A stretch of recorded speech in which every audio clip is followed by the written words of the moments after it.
Mabuti mga sir, so, sa maraming nagtataka na hindi na ako nakaka-upload ng video o kaya makagawa ng tutorial dito sa barko kasi dito nga sabi ko, hindi kami gano'n dito hindi kami nagbabalas dito. So ang nagbabalas dito ay third engineer at saka second engineer.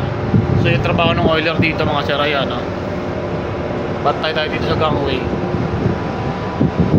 So ayan, shoutout sa mga bagong tropa natin dyan. Ayan Keep Poppin'. Iwan ko kung anong company yan. Baka siguro mga Pilipino din nakasapan. So bali patapos na kami dito sa loading dito sa Australia. Ayan ayan, makita niya. Ayun, makita ba? Ayan patapos na yan. So nagti-trimming na lang sila.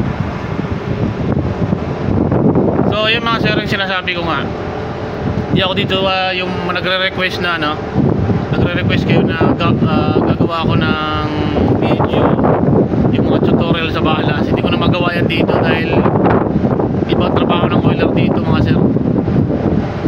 So dito sa Australia, sinabi ko nga yung mga video ko dito sa Australia, gwardiya kami dito.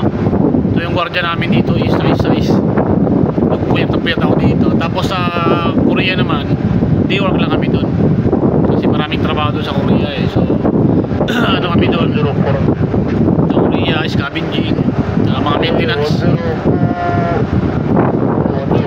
Ingay naman ang mga kurikong na to. So yun na mga sir, so shoutout sa inyo lahat. So salamat pala, na tayo pala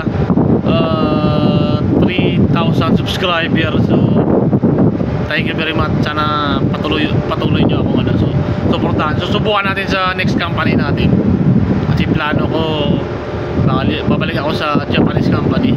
So malalaman natin yung pag-uwi dahil baka first week o last week ng March uwi na ako. So na ngayon January, so 2 months na lang survive na tayo dito sa Korean vessel. So let's go.